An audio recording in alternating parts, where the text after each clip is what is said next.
I loved him through his worst, but he couldn't love me through mine. I met him at a time when he had nothing. No stability, no confidence, no direction. Just dreams that were bigger than his reality. And I loved him anyway. We met in the most ordinary way. A mutual friend's birthday, a noisy restaurant. Cheap food, loud laughter. He sat across from me, quiet compared to everyone else, listening more than talking.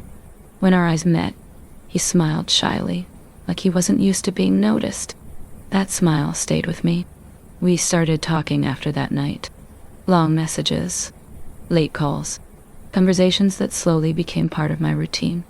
He told me about his struggles, how he felt like a failure, how he was scared of disappointing his family, how he didn't know if he would ever become someone worth loving. I told him he already was, and I meant it. When we started dating, he warned me. "I'm not in a good place right now," he said. "I don't have much to offer." I held his hands and told him, "I'm not here for what you have. I'm here for who you are." I believed love was about staying, so I stayed. I stayed when he was unemployed and angry at the world. I stayed when his confidence disappeared and he pushed people away. I stayed when he canceled plans because he felt like a burden. I was patient. I reassured him when he doubted himself. I encouraged him when he wanted to give up. I celebrated the smallest victories like they were my own. When he finally found a job, I was prouder than anyone. I watched him slowly become confident again. I watched his smile return. I watched his world expand.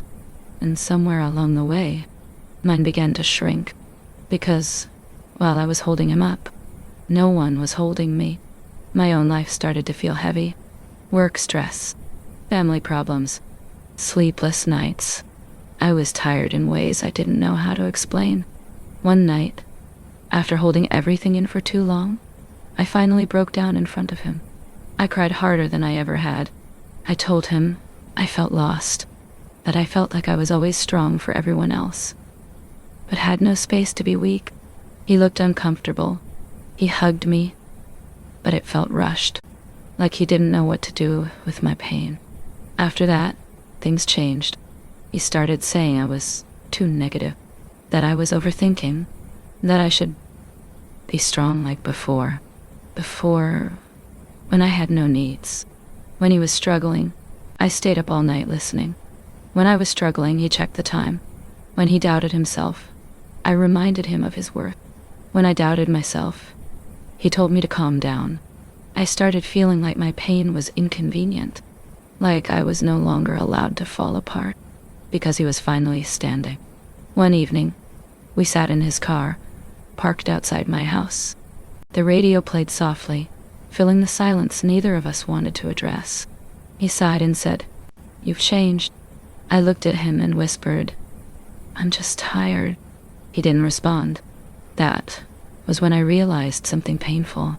He loved the version of me who saved him, not the version of me who needed saving. The distance between us grew quietly.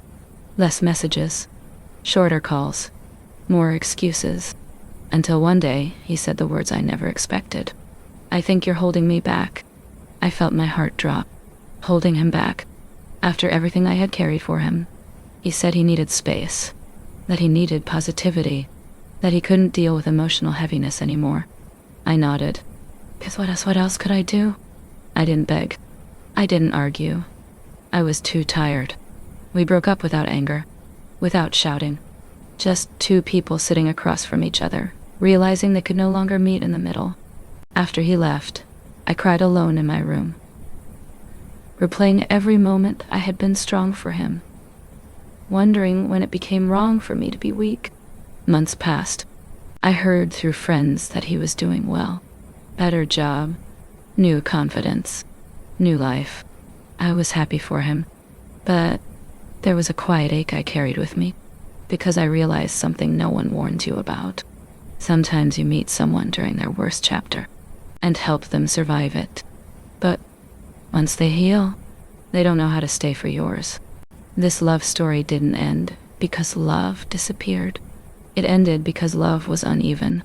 I don't regret loving him, but I learned something important.